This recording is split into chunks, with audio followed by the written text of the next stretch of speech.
Welcome back. All right, so we're going to talk about the Toronto Maple Leafs season preview for Toronto. Toronto Maple Leafs coming off of a season that was largely successful during the regular season. The postseason, they had first round success, and then they bowed out in the second round.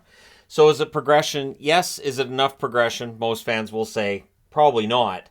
It's interesting, though, because I think if they'd lost against Boston in the second round instead of Florida, maybe we'd be having a bit of a different conversation because Boston, had home ice and the great regular season, but they got knocked out in the first round by Florida before Florida took out Toronto. So Toronto finished the season 50, 21, and 11. They finished fifth overall in the National Hockey League. And considering the losses Boston's gone through in the offseason, Tampa Bay was 13th overall last season, there's a good reason to think Toronto could end up finishing first in their division this season. That being said, their numbers are going to have to stay solid. Goals for per game, 3.39 is very good. Goals against, 2.68. Now, what's interesting is the conversation is always about how bad their defense is and how iffy their goaltending is, and yet their defensive numbers have been quite good. I think the idea that Toronto has a really bad defense has been out there for a long time, and the data just doesn't support it. I understand they may not have the biggest names outside of Morgan Riley, and they do get overly criticized, I think. But yeah, they have a good defense. They have good goaltending. Is it great? That's where the conversation can absolutely be had. Now, their special teams were very good. Their power play, 26%, sometimes inconsistent, but when you end up scoring more than once every four power plays, that's pretty good. Their penalty kill, 81.9%, so that's 107.9% overall. So that is one of the higher numbers of any of the teams I've done so far. And this is team number 23 out of 32. So they last made the playoffs, of course, this year, 2023. That's also the last time they got out of the first round. So that conversation is gone. But now we have the new conversation of, well, they've only won one round in 7 years. So the goalposts moved just a little bit. But really, the storyline is a simple one. 1967 is the last time they won the Stanley Cup. Whether you're looking at this old logo they threw back to in this year's reverse retro, you're looking back to this old logo from way back in the day that they resurrected for a Winter Classic, or their current logo, winning a Stanley Cup, it really hasn't mattered which one they're wearing for a while now, and they need to get it done. So cap space is an issue, and they have to make a move before the season starts. Now, the question gets asked a lot of, so what happens if a team is above the salary cap? You can still play the games. It's not like you're forfeiting games, but you have to play with less than a full roster. You have to play with a roster that's salary cap compliant. And we've seen a lot of that over the last couple of years. Again, with the flat cap being as it is, we've seen teams playing with one player short, playing two players short. It is possible that the Toronto Maple Leafs end up in a situation to start the season where they're not playing with a full roster. So maybe they have 11 forwards, 6 defensemen, and 2 goalies, rather than 12, 6, and 2. Maybe they go with 5 defensemen and 12 forwards. Whatever they decide to do, will be interesting to see, because this is a team where we've talked about depth, and I think depth is a valid question mark that has surrounded this team. I think they've done their best to try to address that in the offseason. With all of the other issues going on with general manager being fired and a new general manager being brought in, the reality is that this team has pretty much stayed the course. So their top 4 scorers, it's the big 4. Marner, 80 games, 30 goals, 69 assists, 99 points. Marner is one of my favorite players, of course, and so, he's one to watch. Nylander, 82 games, 40 goals, 47 assists, 87 points. Nylander's very good. He's very consistent. He's going to get a raise. How much? We don't know yet. Matthews, 74 games, 40 goals, 45 assists, 85 points. So if he played 8 more games, probably would have been in the 93, 94 point range. Probably would have had 44 to 45 goals. And we look at that season and say, that's a disappointment, which shows how far Auston Matthews has come as a player. He is seen as one of the most talented forwards, and he's really good defensively too. I think that's an underrated part of his game by many, but he is. He's very good defensively. John Tavares, for all of the talk about how he's fallen off and he's not very good anymore, 80 games, 36 goals, 44 assists, 80 points. You're pretty good if you're a point-per-game player. So is he in his prime right now? No, I would say Tavares at this point, we'll probably see him trend down maybe to 75 points this year, but he's still pretty solid for number 2 center. Bunting, of course, who has exited the team, 82 games, 23 goals, 26 assists, 49 points. So a 31-point drop between Tavares and the number 5 scorer on this team. That's remarkable. Bunting, of course, had problems with the officials. Officials weren't happy with the way that he conducted himself on the ice, felt that he was acting to get penalties, and it led to things going too far the other way. So they granted him the penalties early in the season, and then they wouldn't give any kind of penalty for anything on Bunting later. But that distraction is off the team now, and we'll see how the replacements for Bunting scoring fare. Now, the goaltending is going to be interesting because Samsonov had a good year. 42 games, 27, 10, and 5 record, 919 save percentage. But he needs to stay healthy. They're likely going to need him to play 50-plus games. And he has had some issues with some consistency, this kind of thing. And so we'll see how that turns out. Matt Murray, who's starting the year on LTIR, 26 games, 14, 8, and 2 record, 903 save percentage. He has been dealing with injuries on and off for years now. He's had a really hard time staying healthy. And it looks like this year he may not play at all. It's possible anyways. Wall, who Leaf fans got really enamored with, 7 games, a 6-1 record, 932 save percentage. Numbers like that, it makes total sense that a fan base would say that's the guy. That being said, the Toronto Maple Leafs not leaving it where Wall is necessarily the backup right out of the gate. Maybe giving him another year with the Marlies. Shalgren played 10 games, had a 3-2-4 record, 898 save percentage. He's moved on. And Jet Alexander got in for a minute and 10 seconds of ice time in his one appearance, and he gets mentioned in my season preview. So good on him for that. It's always great when you see an E-Bug get in there. And so he only played a minute and 10 seconds. It was a fun story. Now, the hits leader amongst returning players. So most of the big hitters are gone. But Tavares, 112 hits, leads the way there, which might surprise people that he throws hits that regularly. Block shots leader was Giordano with 147. So pretty strong shot blocking from Giordano, which won't surprise anybody. The most posts were hit by Nylander, who hit 9 of them. So almost double digits there. But considering he had a 40-goal season, 9 posts hit, he was all around the net. He was quite good. For the next one in Toronto, it's hard to pick anybody that I can say that's their upcoming star player. Because, again, I'm trying to pick guys who aren't on the roster currently. And when your team has been at or near the top of the league for as long as Toronto has, you're going to have a harder time finding that next one, right? The one that looked like he might be trending in that direction at the time he was drafted might have been Amirov. And, of course, tragically, he passed recently.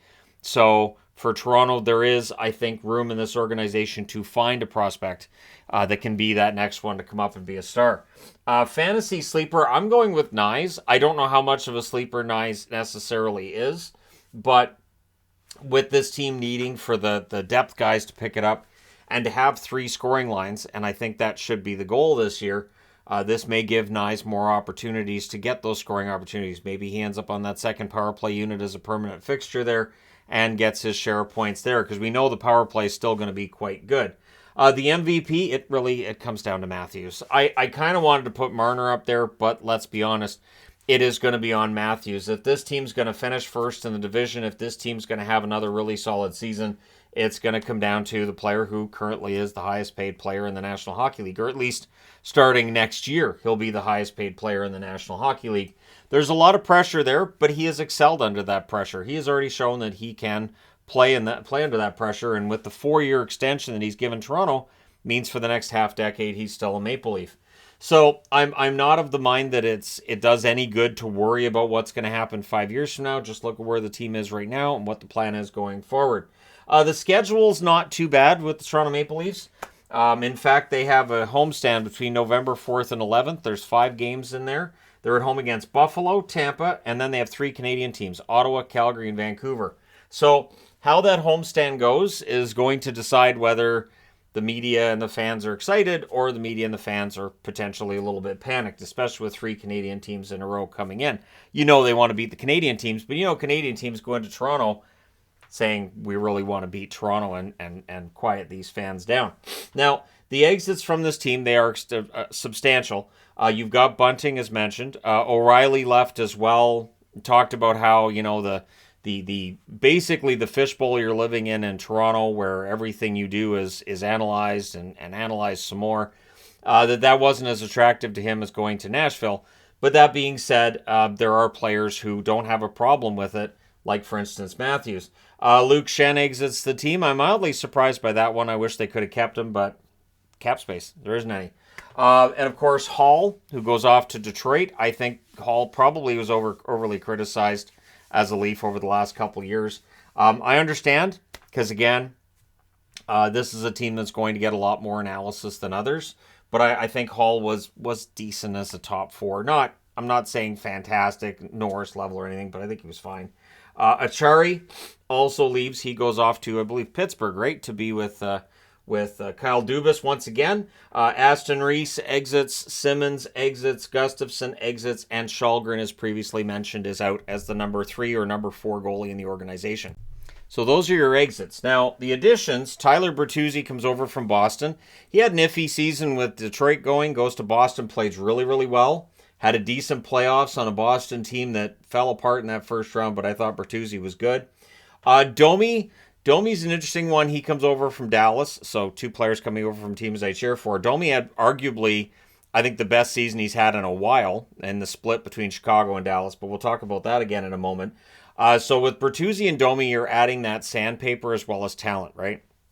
So one or the other should slot into that number 5 scoring spot, unless the previously mentioned Matthews Nyes does, which means there's some depth here. Gambrell gets added. That's just purely depth up front. Reeves gives him a little bit of toughness. Reeves has bounced around the league a bit recently, so we'll see how well he fits in with Toronto and what he brings. I think he's a good guy. Seems like a really good guy, and as long as he's on the 4th line, I don't think it hurts them. Klingberg comes in on the blue line. Klingberg coming off of a season that wasn't fantastic either. But his season was split as well between Anaheim and then Minnesota. He'll be looking to bounce back in Toronto. I know he can do it. I've seen him do it in Dallas many times over. We'll see if he can do it with Toronto. They also had Ligason as well as Lajoie for depth on the blue line, and Martin Jones was added as potentially the backup goaltender, right? And I think that's just to make sure that if Wall's not 100% ready to be the backup, you've got Jones there as insurance. And Jones showed in Seattle last year he can still play. As I mentioned in the Seattle preview, the save percentage wasn't great, but I thought he played quite well. So the Nylander extension question is out there. It would seem like he's not interested in talking extension right now. He's more interested in getting into the season, and he's ready to shelve those discussions, at least for now. But a lot of rumors about whether or not he wants $10 million plus. I don't know if you can argue him much below that. Maybe a bit, but not a lot. Samsonov, of course, the question mark will be his ability to play well over potentially 55 or 60 games. Jones should be a decent backup or Wall, but how many games would they play? My guess is about 25. So Samsonov would really be the bona fide starter in this situation and probably end up with about 55 games. The one question mark I have with Domi, is it going to be the Hawks version of Domi or the Stars version of Domi? In Chicago, he was absolutely fantastic. He got a lot of ice time in Chicago as well. And then he went to Dallas, got less ice time. And there were times where the penalties were overshadowing a lot of his play. So is Toronto a team that has that depth in their top 6? Are they going to be able to give Domi the amount of time I think he needs in order to produce the way that he was in Chicago? Or will it be more like it was in Dallas?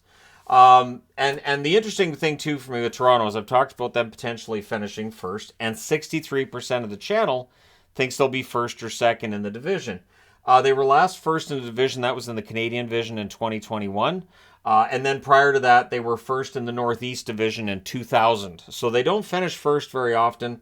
They'll be trying to do that this year. 28% of the channel said they'll finish third or fourth. 3% said fifth or sixth, and 5%. This is just pure hate, I would think. 7th or 8th with 5%. I can't see it. I think you'd have to have an absolute, complete, and total unmitigated disaster of a season for Toronto to be 5th or lower in this division. But that being said, we shall see. There are teams behind them getting better. You never know, but I'm going to say first or second, 63%. That's right where I would be on my voting as well. So Matthews is moving up the all-time list in terms of goals. He's tied with Rick Vaive, 5th overall with 299 goals. That's 33 behind Ellis on the all-time list. Marner's 10th in points. He's 6 points behind Ted Kennedy and 9 points behind Bob Pulford. So these guys are moving up beyond all-time Toronto Maple Leafs from eras gone by. And it's kind of nice to see because when you look at all-time Toronto scorers, it's always kind of a bit of a surprise. There aren't more players from their recent history in there. And then when you get to wins, it's just Turk Broda. Turk Broda's always going to be their wins leader, I'd say, for the next century. And 5 of the last 6 seasons for Toronto, they've been above 600 in the regular season. So this really is maybe the ultimate team in the league that we'll look at during the regular season and say, that's nice, they've got a 10-game winning streak going. Let's just worry about the playoffs. And so I think every year that becomes more and more the case. And now coming out of the first time they've gotten out of the first round since 2004, I think there's reason to believe they can maintain that and maybe move a step forward. But there will be a lot of detractors as well until that happens. That's just the way it works with sports fans. Until you do it, you're going to get ridiculed for not doing it. So that's where we're at with Toronto. Let me know your thoughts in the comment section below, as always. Don't forget to hit like and subscribe if you're browsing your way through. You just happened upon this video. Thank you guys so much for watching, for all your support. I will talk to you again soon.